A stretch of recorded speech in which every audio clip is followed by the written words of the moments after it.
Eu sei que muita gente acredita que a experiência nos prepara para tudo, que depois de certa idade, nada mais nos surpreende. Mas essas pessoas nunca tiveram uma nora batendo na porta com um advogado falso e um sorriso que escondia uma facada pelas costas. Me chamo Beatriz, tenho 58 anos, e essa história começa numa tarde de quinta-feira que parecia anunciar tempestade. O céu estava carregado, com aquelas nuvens pesadas que fazem o ar ficar denso e grudento na pele. Eu estava na cozinha terminando de passar a roupa.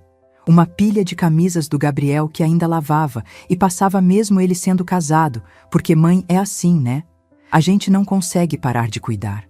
O ferro chiava contra o tecido quando ouvi o portão ranger.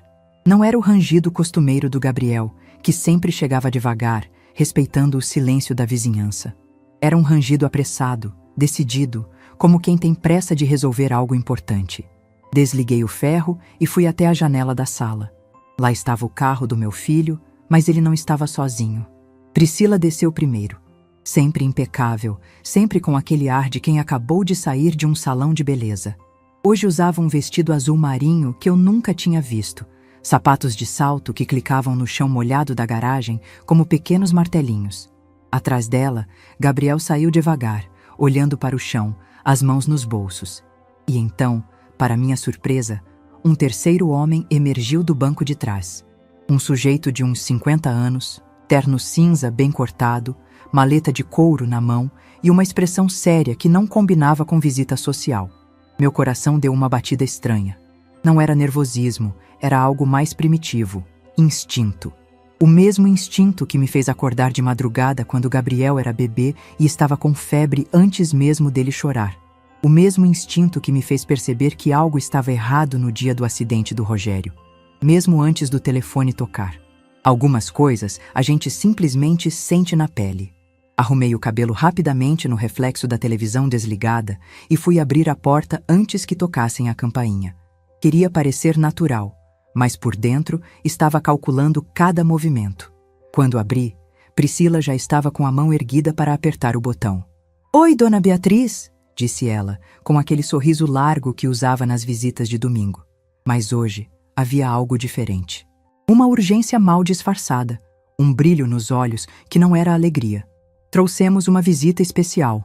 Gabriel mal levantou o olhar, murmurou um "Oi, mãe", quase inaudível, e ficou atrás da mulher, como uma criança escondida na saia da mãe.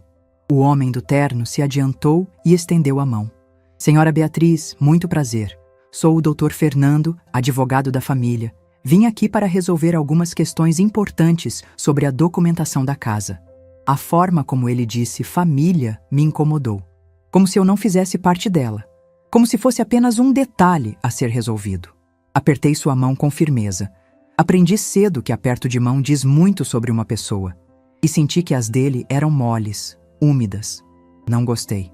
"Entrem, por favor", falei, abrindo a porta mais amplamente. Que surpresa boa ter visitas numa tarde dessas. Eles entraram em fila indiana. Priscila na frente, olhando ao redor como se estivesse avaliando cada móvel, cada quadro. O advogado logo atrás, igualmente observador. Gabriel por último, arrastando os pés como quem não quer estar ali. A casa onde moro foi construída pelo meu falecido marido, Rogério, há mais de 20 anos. É uma casa simples, mas sólida. 3 quartos, 2 banheiros, uma sala ampla que serve de estar e jantar, cozinha espaçosa e uma área de serviço nos fundos. Nada luxuoso, mas cada tijolo foi colocado com amor e suor. Rogério trabalhava de dia na construção civil e à noite erguia nossa casa, tijolo por tijolo. "É aqui que vamos envelhecer juntos, Bea", ele costumava dizer, as mãos cheias de massa de cimento. "É aqui que vamos ver nosso menino crescer." O destino teve outros planos, mas a casa ficou. E comigo dentro dela. Conduzi todos até a sala. Priscila se acomodou no sofá, como se fosse a dona da casa, cruzando as pernas e alisando o vestido. O Dr. Fernando colocou a maleta no chão ao lado da poltrona e a abriu com movimentos precisos. Gabriel ficou de pé, encostado na parede, olhando pela janela como se esperasse que a chuva resolvesse seus problemas. "Posso oferecer um café? Um chá?" perguntei, mantendo o tom hospitaleiro de sempre. Não precisa se incomodar, Dona Beatriz, disse Priscila, com uma pressa mal disfarçada. É melhor irmos direto ao assunto. Temos documentos importantes para assinar hoje. A palavra assinar ficou suspensa no ar como um pássaro de mau agouro. Senti um arrepio subir pela espinha, mas mantive o sorriso. Documentos? Perguntei, ainda de pé. Que tipo de documentos? O doutor Fernando limpou a garganta e tirou uma pasta da maleta. Senhora Beatriz, conversamos com seu filho Gabriel e sua nora Priscila sobre a situação da casa. Eles estão preocupados com sua segurança morando sozinha numa casa tão grande. Trouxemos uma proposta muito boa de venda. A forma como ele falou foi como um soco no estômago disfarçado de carinho. Conversamos com seu filho, como se eu não fizesse parte da conversa sobre minha própria casa. Sua segurança, como se eu fosse uma velhinha incapaz de cuidar de si mesma. Proposta muito boa, como se minha casa fosse apenas um negócio a ser fechado. Olhei para Gabriel, esperando que ele dissesse alguma coisa que me explicasse o que estava acontecendo. Mas ele continuava olhando pela janela, as orelhas vermelhas como ficavam quando era criança, e aprontava alguma. Uma proposta de venda, repeti devagar, degustando cada palavra, da minha casa. É o melhor para todos, Dona Beatriz, disse Priscila, inclinando-se para a frente com ar conspiratório. Encontramos um apartamento lindo para a senhora, menor, mais seguro, com portaria 24 horas. A senhora não vai precisar se preocupar com nada. E ainda sobra um dinheirinho bom da venda para a senhora se cuidar. Cada palavra era uma pequena agressão disfarçada de cuidado. Menor, porque eu não merecia espaço. Mais seguro, porque eu era incapaz de me proteger. Não vai precisar se preocupar, porque eu era um fardo. Um dinheirinho, porque minha casa valia apenas isso para eles. O doutor Fernando abriu a pasta e espalhou papéis na mesa de centro. Reconheci alguns formulários de cartório, mas havia outras coisas que eu nunca tinha visto. Tudo já está praticamente resolvido, disse ele, tirando uma caneta dourada do bolso. Só precisa de sua assinatura em alguns lugares e poderemos fechar o negócio ainda esta semana. Foi nesse momento que algo dentro de mim se rearranjou. Como quando você está tentando sintonizar uma estação de rádio e de repente capta o sinal com clareza total. Vi tudo com uma nitidez assustadora. O nervosismo do Gabriel, a pressa da Priscila, a segurança excessiva do suposto advogado, os papéis prontos demais, a conversa dirigida demais. Eles não tinham vindo me consultar. Tinham vindo me informar. Não era uma proposta, era uma comunicação. Eles já tinham decidido tudo.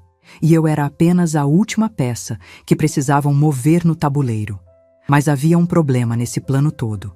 Eles tinham subestimado a peça errada. Sorri. Foi um sorriso pequeno, quase imperceptível, mas que carregava 23 anos de viuvez, de luta, de contas pagas sozinha, de filho criado com unhas e dentes. Um sorriso que dizia: "Vocês não fazem ideia do que estão mexendo. Que gentileza de vocês pensarem em mim", falei, mantendo o tom doce. "Mas que tal aquele café primeiro? Negócios importantes merecem hospitalidade adequada." Priscila abriu a boca para protestar, mas eu já estava me dirigindo à cozinha. Não aceito um não como resposta. "Gabriel, você sabe como sua mãe é teimosa." Pela primeira vez na tarde, meu filho esboçou algo parecido com um sorriso. Um sorriso triste, envergonhado. Mas ainda assim, um sorriso. Por um segundo, vi nele o menino que costumava me ajudar a fazer café aos domingos, subindo numa cadeira para alcançar os copos no armário. Na cozinha, enquanto preparava o café, minha mente trabalhava em alta velocidade. Cada detalhe da situação se encaixava como peças de um quebra-cabeça sinistro. As visitas cada vez mais raras do Gabriel. As perguntas sutis da Priscila sobre documentos. A insistência dela em ajudar com papelada. O interesse repentino no bem-estar da sogra. Eles tinham planejado tudo, menos uma coisa. Eu não era a velhinha confusa que pensavam que eu era. Enquanto o café coava, toquei o pequeno crucifixo que sempre uso no pescoço. Era um presente do Rogério, dado no nosso primeiro aniversário de casamento. "Me protege, amor", sussurrei baixinho. "Me dá força para o que vem por aí", porque agora eu tinha certeza. Ia precisar de muita força. Voltei para a sala carregando a bandeja com o café e encontrei os três exatamente na mesma posição. Priscila tamborilava os dedos na mesa, impaciente. O doutor Fernando organizava e reorganizava os papéis, como se a ordem deles fosse fazer alguma diferença.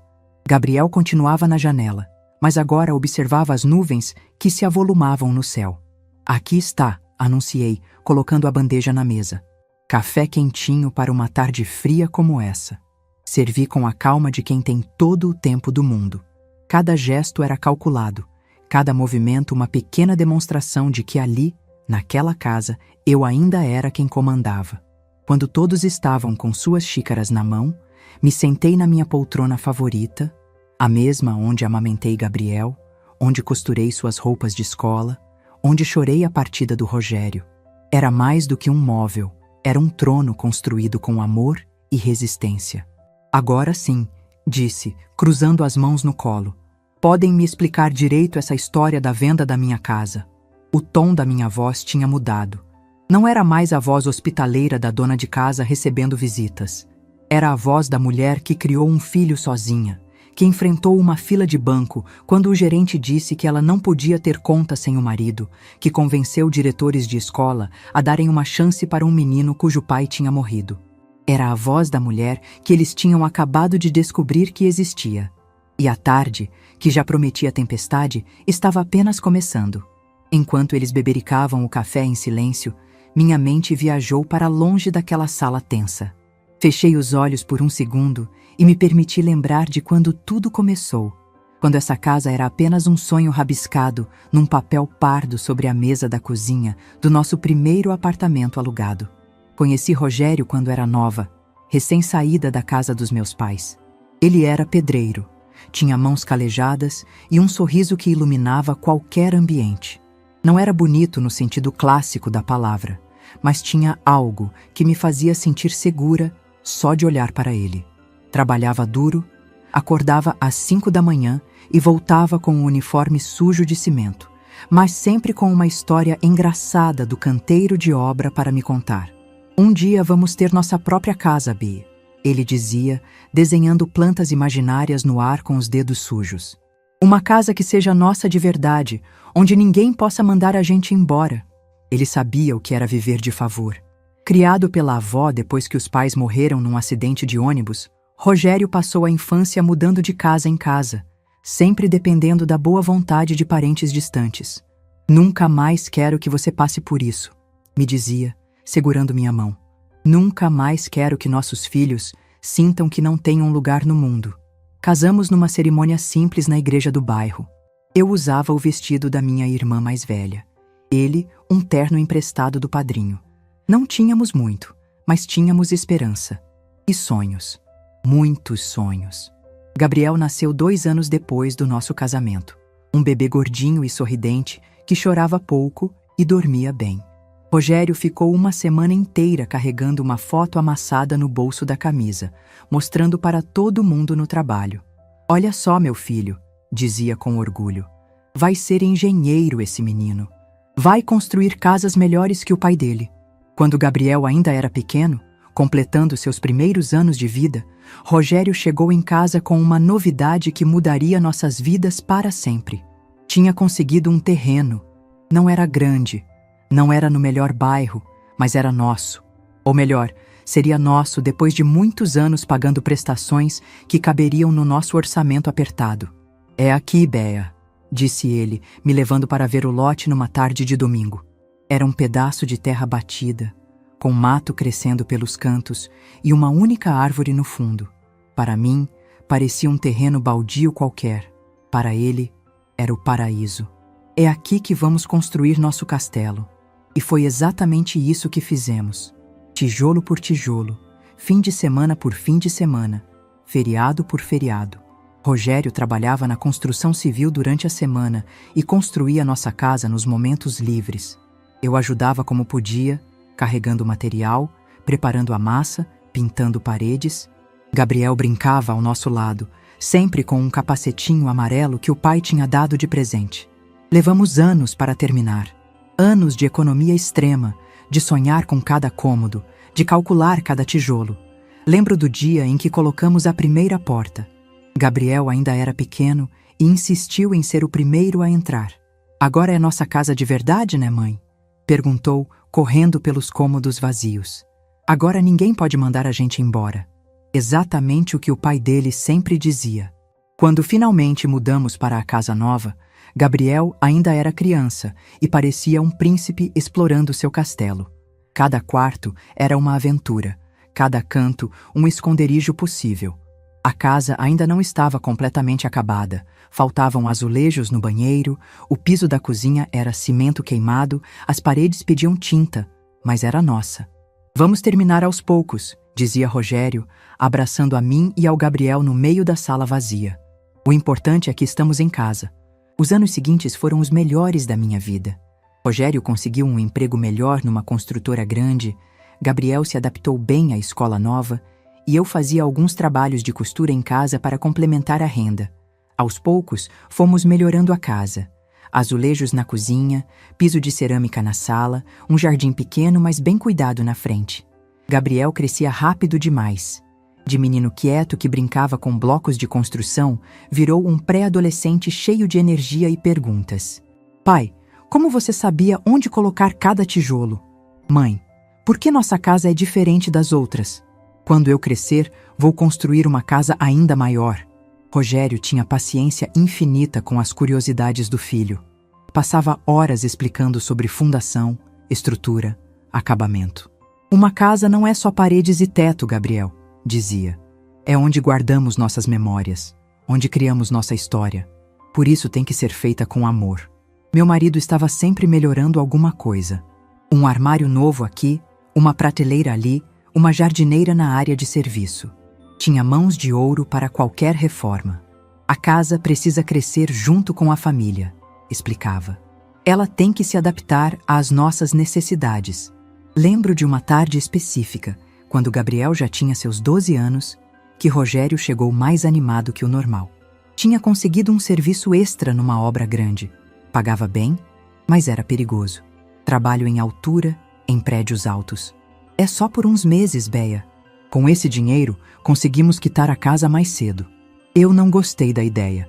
Tinha um pressentimento ruim. Aquele mesmo instinto que me alertava quando algo não estava certo. Rogério, a gente não tem pressa. A casa está boa do jeito que está. Mas ele já tinha decidido. Quero deixar vocês seguros. Quero que se um dia acontecer alguma coisa comigo, vocês tenham pelo menos a casa quitada. Como se soubesse que o tempo estava contado. O acidente aconteceu numa manhã de agosto. Um andaime mal montado, uma rajada de vento mais forte, um movimento em falso. Rogério caiu do 10º andar, nem chegou ao hospital com vida.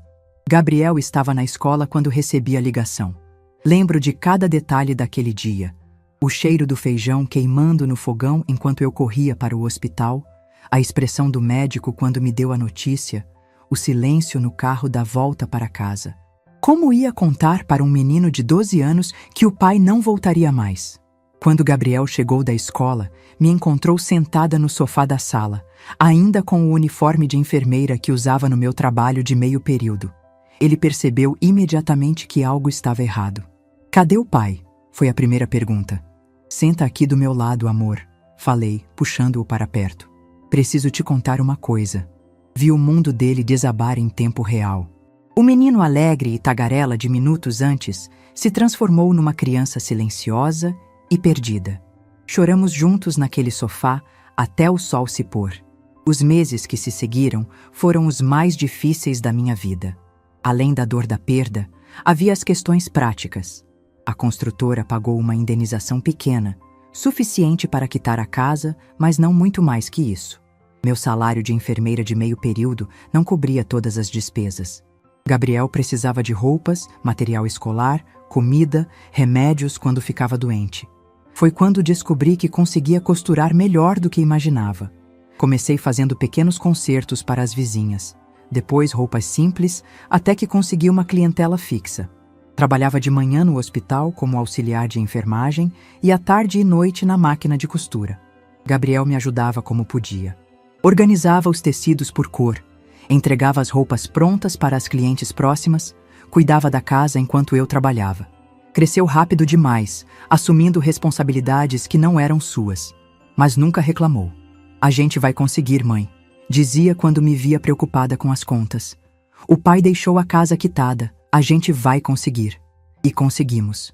Ano após ano, conta após conta, prestação após prestação. Gabriel se tornou um adolescente responsável, estudioso, determinado. Vou me formar na faculdade, dizia. Vou conseguir um emprego bom e cuidar da senhora. Acompanhei cada etapa da vida dele. As primeiras notas baixas no ensino médio, os namoros da adolescência, a ansiedade do vestibular, a alegria da aprovação no curso de administração. Quando se formou, choramos os dois na formatura. Rogério estaria tão orgulhoso. Gabriel conseguiu um emprego numa empresa média logo depois da faculdade. Não ganhava muito, mas era um começo. Passou a me ajudar com as despesas da casa, mesmo eu insistindo que não precisava. A casa é nossa, mãe. Quero ajudar a cuidar dela. Foram anos bons. Gabriel crescia profissionalmente, eu continuava com meus trabalhos. A casa se mantinha em pé e acolhedora. Aos domingos, ele trazia namoradas para almoçar. Algumas duravam poucos meses, outras um pouco mais. Eu nunca me intrometia, mas observava. Estava sempre alerta para sinais de quem realmente gostava do meu filho e quem só estava de passagem.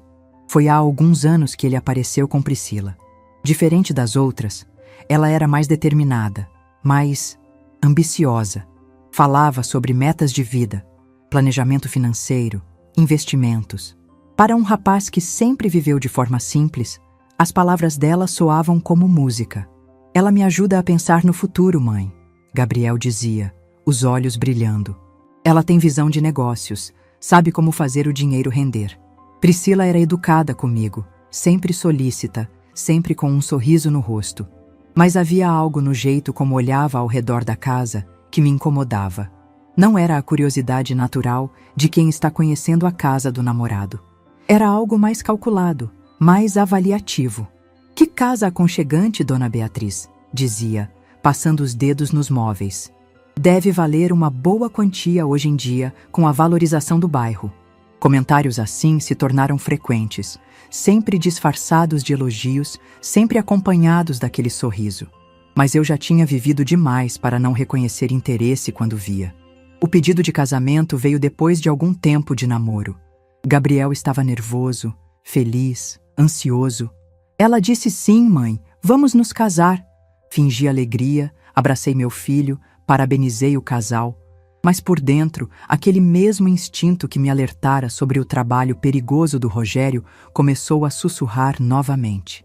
O casamento foi numa festa pequena, mas bonita. Priscila estava radiante, Gabriel apaixonado e eu tentando afastar os pensamentos negativos. Talvez eu esteja sendo injusta, pensava.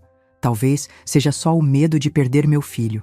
Mas quando vi Priscila conversando com algumas convidadas sobre planos futuros e mudanças necessárias, soube que meu instinto estava certo novamente.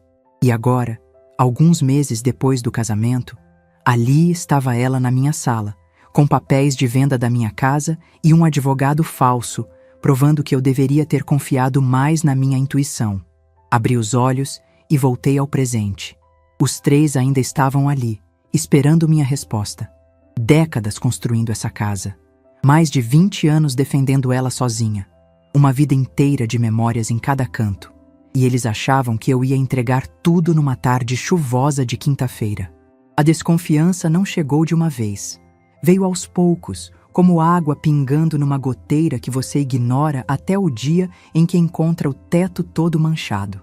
Durante os primeiros meses de casamento, Priscila continuava sendo a nora atenciosa de sempre. Trazia flores quando vinha me visitar, elogiava minha comida, perguntava sobre minha saúde. Mas havia pequenos detalhes que começaram a me incomodar. Dona Beatriz, a senhora já pensou em modernizar seus documentos? Perguntou numa tarde de domingo, enquanto tomávamos café na varanda. Hoje em dia é importante manter tudo organizado, digitalizado. Conheço um despachante muito bom que pode ajudar. Na época, achei que era gentileza. Priscila trabalhava com marketing digital, sempre falava sobre tecnologia, modernização. Fazia sentido que se preocupasse com minha organização. Mas algo na forma como seus olhos brilharam quando mencionou os documentos me deixou alerta. Obrigada, querida, mas meus papéis estão todos em ordem, respondi, servindo mais café. Tenho um advogado de confiança há anos.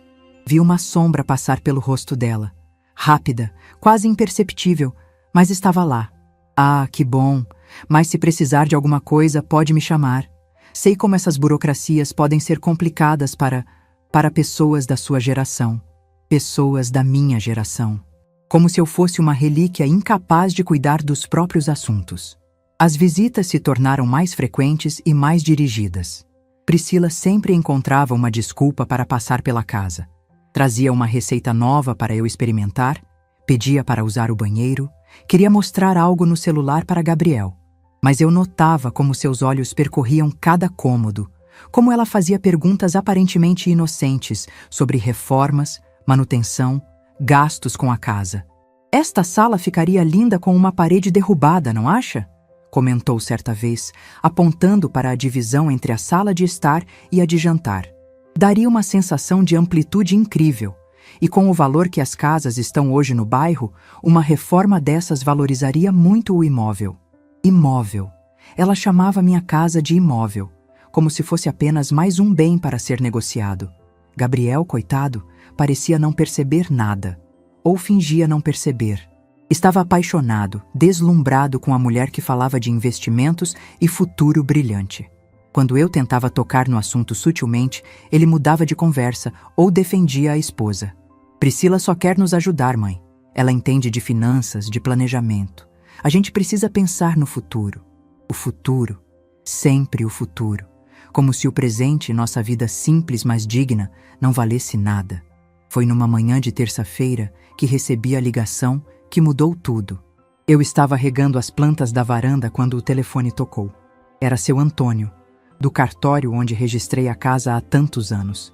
Dona Beatriz, desculpe incomodar, mas recebi uma visita estranha aqui hoje.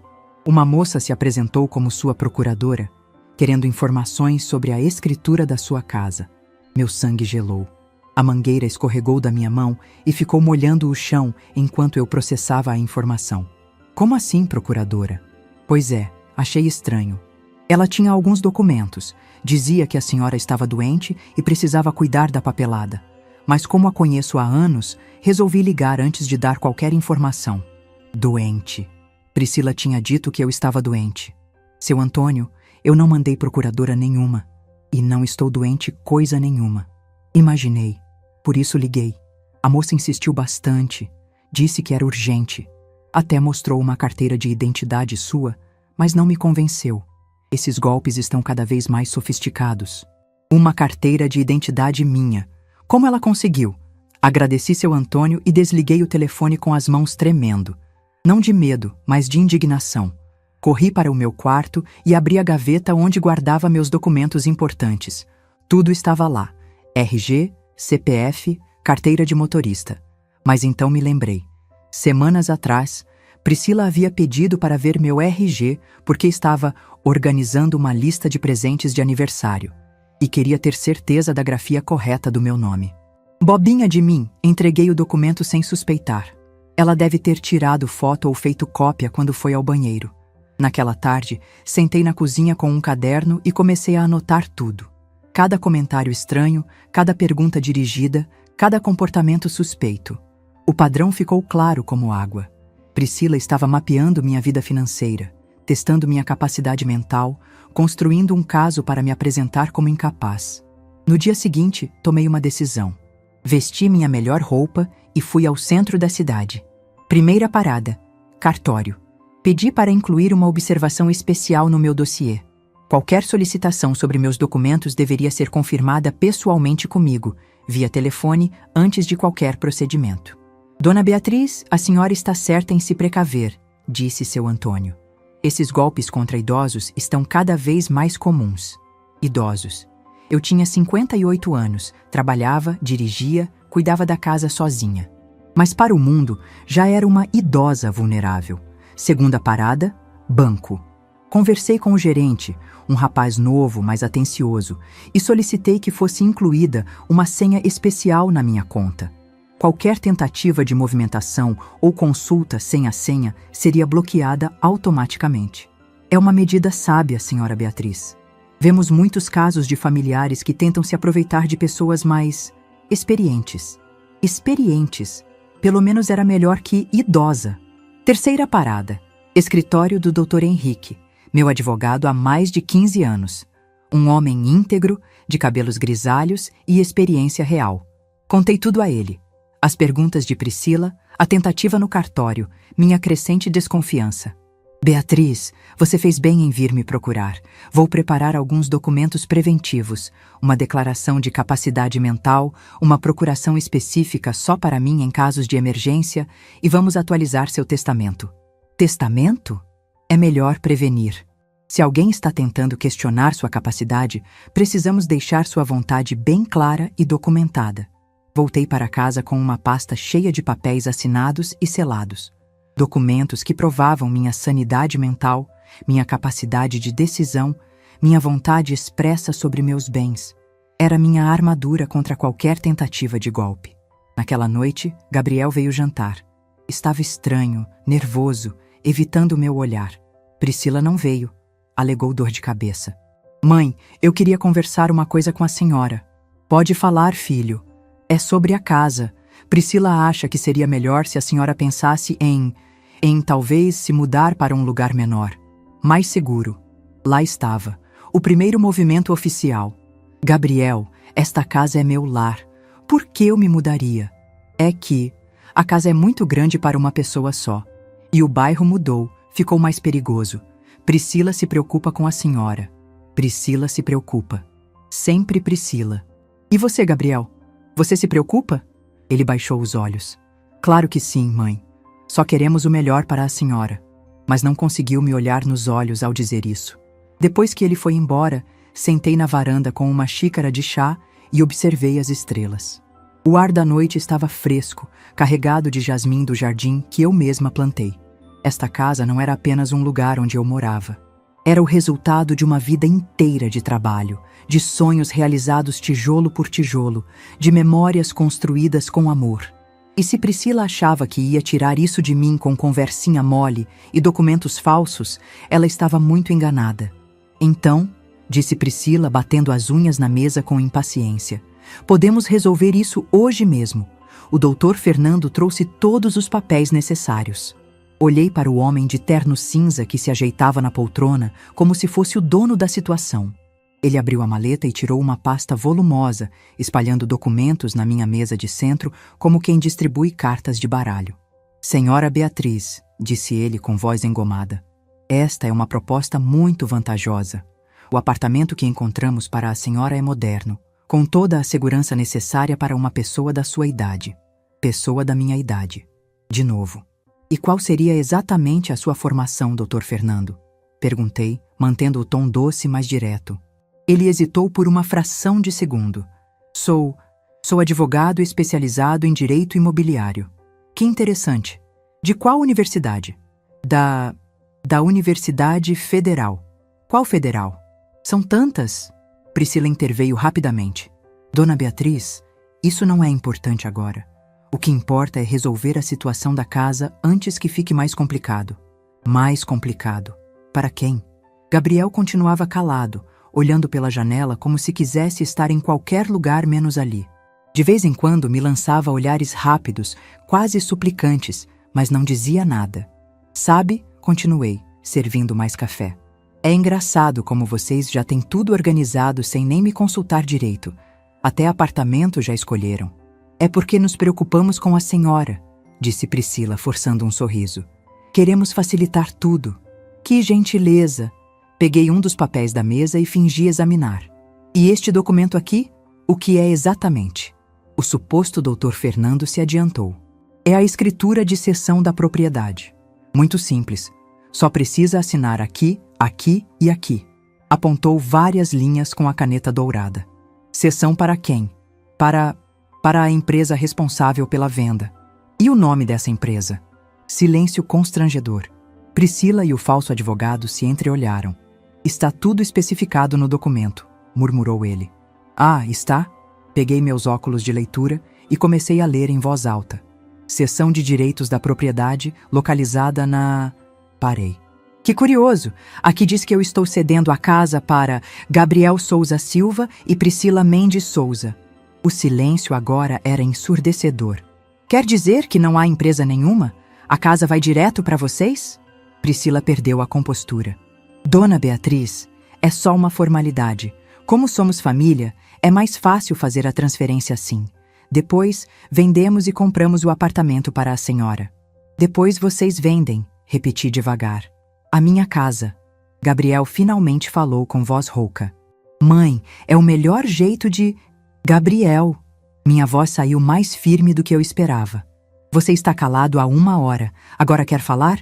Ele baixou a cabeça novamente. Levantei-me e fui até o aparador onde guardo algumas coisas importantes.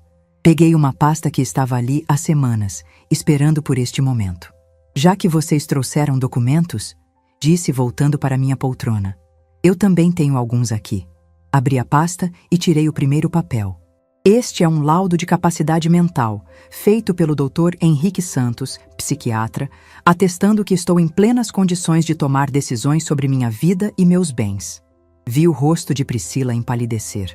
Este aqui é um relatório do meu médico, confirmando que não tenho nenhum problema de saúde que comprometa meu julgamento. Coloquei o segundo documento sobre a mesa. E este... Peguei uma folha com timbre oficial. É um boletim de ocorrência que registrei na delegacia, denunciando tentativa de fraude contra minha pessoa. O silêncio agora era de pânico. O falso doutor Fernando começou a guardar seus papéis às pressas. Ah, mas o melhor vem agora. Peguei meu celular e apertei o play numa gravação. A voz de Priscila ecoou pela sala. Seu Antônio, sou procuradora da Dona Beatriz. Ela está com alguns problemas de saúde e preciso cuidar da documentação da casa dela. Gabriel arregalou os olhos. Era a primeira vez que ouvia aquilo. Isso foi gravado pelo seu Antônio, do cartório, quando você tentou se passar por minha procuradora. Expliquei, olhando diretamente para Priscila. Ela estava vermelha de raiva e vergonha. Eu posso explicar? Pode? Interrompi. Então explique também isto. Mostrei uma foto no celular. Esta é a cópia do meu RG que você tirou quando pediu para conferir a grafia do meu nome. Seu Antônio me mostrou quando você tentou usar como identificação falsa. O falso advogado se levantou abruptamente. Eu preciso ir embora. Tenho outro compromisso. Pode ir mesmo, disse sorrindo.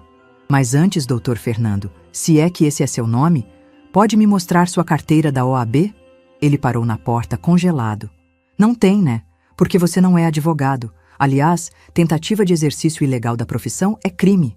Quer que eu ligue para a polícia agora ou prefere ir embora e não voltar mais? Ele saiu porta afora sem dizer uma palavra, deixando até a maleta para trás. Gabriel estava em choque, olhando de mim para Priscila como se estivesse assistindo a um filme de suspense. Priscila, disse ele com voz trêmula, o que é isso tudo? Ela explodiu. Sua mãe, que é uma velha paranoica. Eu só queria ajudar, só queria que ela tivesse uma vida melhor. Ajudar? Levantei-me da poltrona. Tentando me declarar incapaz, falsificando documentos, inventando procuração. Você não entende, gritou ela. Esta casa vale uma fortuna, está sendo desperdiçada com uma pessoa que nem aproveita. E ali estava, a verdade nua e crua. Gabriel olhou para a esposa como se a visse pela primeira vez. Priscila, você mentiu para mim. Eu não menti. Eu só quis organizar as coisas de uma forma mais prática. Mais prática para quem? Perguntei. Para vocês venderem minha casa e ficarem com o dinheiro? Ela não respondeu. Não precisava. A resposta estava estampada no rosto dela. Peguei o telefone e disquei um número. Doutor Henrique, pode vir aqui em casa, por favor? Preciso efetuar a denúncia que conversamos. Priscila arregalou os olhos. Você não vai chamar a polícia? Já chamei. Tentativa de estelionato, falsificação de documentos e exercício ilegal da profissão. Deve dar uns bons anos de cadeia. Gabriel estava chorando. Lágrimas silenciosas de vergonha e decepção. Olhou para mim com os olhos vermelhos. Mãe, eu não sabia. Eu juro que não sabia de nada disso. Caminhei até ele e coloquei a mão no seu rosto, como fazia quando era criança e se machucava. Eu sei, filho. Eu sei. Mas mesmo sabendo, uma parte de mim tinha morrido naquela tarde. Porque meu menino Meu Gabriel tinha escolhido acreditar numa estranha ao invés de confiar na mãe que o criou. E algumas escolhas não têm volta. Quando o doutor Henrique chegou meia hora depois, a casa já estava em silêncio. Priscila havia saído igual a um furacão, batendo a porta com tanta força que o quadro da parede tremeu. Gabriel ficou, mas estava sentado no sofá como uma estátua, olhando para as próprias mãos. "Beatriz", disse meu advogado, observando a cena. "Você está bem?" "Estou, doutor Henrique. Melhor do que estive em meses." Ele me entregou um envelope lacrado. "Aqui estão os documentos que você pediu. A interdição preventiva foi negada pelo juiz, como esperávamos. E também temos a ordem de restrição contra qualquer tentativa de mudança na titularidade da casa sem sua presença pessoal no cartório." Peguei o envelope e o coloquei na mesa, bem na frente do Gabriel. Ele levantou os olhos confuso. "Mãe, o que é isso?" "É a prova de que sua mãe não é a velhinha incapaz que sua esposa pintou para você", respondi, sentando ao lado dele. "Priscila entrou com um pedido de interdição no fórum, Gabriel. Queria me declarar mentalmente incapaz para poder assumir o controle dos meus bens." Ele ficou pálido. "Ela não me contou nada disso." "Tenho certeza que não contou. Assim como não contou que já tinha procurado 3 imobiliárias para avaliar esta casa. Ou que abriu uma conta bancária em nome dos dois para receber o dinheiro da venda." O doutor Henrique confirmou com um aceno. "Tudo documentado e anexado ao processo que vamos abrir contra ela." Gabriel passou as mãos pelos cabelos, desesperado.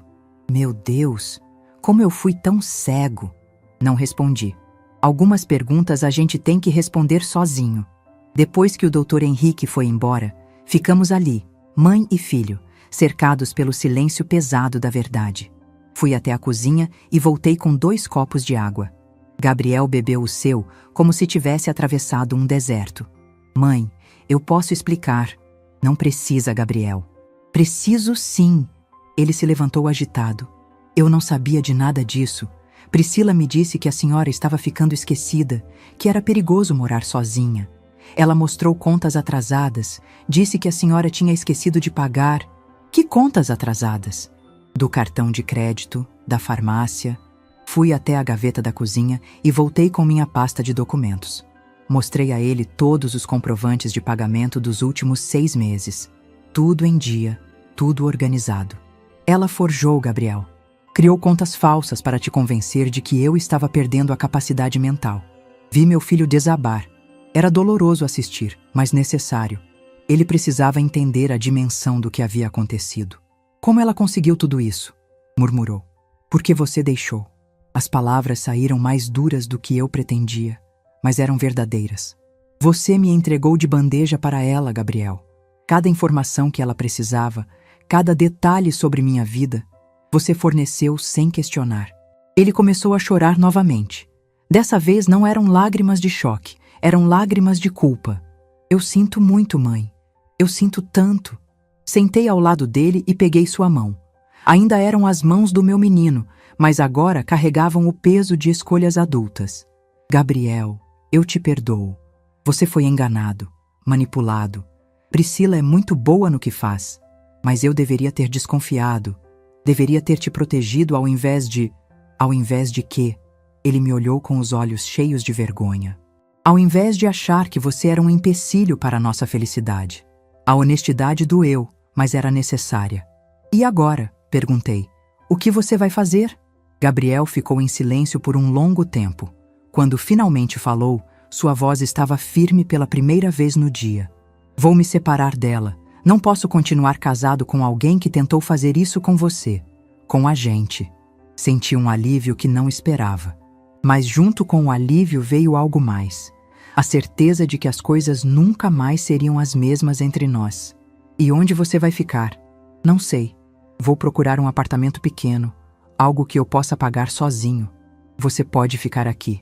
Ele balançou a cabeça. "Não, mãe. Preciso reconstruir minha vida. Preciso provar para você e para mim que posso ser um homem de verdade." Entendi. Era orgulho, mas era também sabedoria. Naquela noite, depois que Gabriel foi embora, sentei na varanda com uma xícara de chá e observei meu jardim. As rosas que eu tinha plantado no primeiro ano da casa estavam florindo. Tinham sobrevivido a geadas, secas, tempestades, assim como eu. Peguei o telefone e liguei para minha vizinha Rosa. Rosa, você pode vir aqui amanhã? Quero conversar uma coisa. No dia seguinte, expliquei tudo para ela. Rosa me ouviu em silêncio, balançando a cabeça de vez em quando. Beatriz, você foi muito esperta. Muita gente na sua situação teria caído no golpe. Não foi esperteza, Rosa, foi instinto de sobrevivência. Nas semanas seguintes, minha vida tomou um rumo que eu não esperava. O processo contra Priscila correu rápido. As provas eram irrefutáveis. Ela foi condenada por tentativa de estelionato e falsificação de documentos. Gabriel pediu a separação e ela nem contestou. Estava ocupada demais tentando não ir para a cadeia. Meu filho conseguiu um apartamento pequeno, mas digno no centro da cidade. Vinha me visitar uma vez por semana, sempre trazendo flores ou algum doce que eu gostava. Nossas conversas eram diferentes agora, mais cautelosas, mais respeitosas. Ele havia aprendido que eu não era apenas sua mãe. Eu era uma pessoa com direitos, vontades e capacidade de decisão. Mãe, disse ele numa dessas visitas, eu queria pedir uma coisa. Pode falar. Queria aprender a cuidar do jardim. Como o pai fazia, como você faz. Acho que preciso entender melhor o valor das coisas que se constroem devagar. Sorri. Era o primeiro sinal real de que meu filho estava crescendo de verdade. Decidimos que ele viria aos sábados de manhã para trabalharmos juntos na terra. Não falávamos muito durante essas horas, mas havia uma paz diferente entre nós. Ele estava aprendendo que cuidar de algo é muito mais difícil do que vender. 6 meses depois do confronto, recebi uma carta inesperada. Era de Priscila, da penitenciária feminina onde cumpria sua pena. Dona Beatriz, sei que não tenho direito de pedir seu perdão, mas queria que soubesse que entendi o mal que fiz.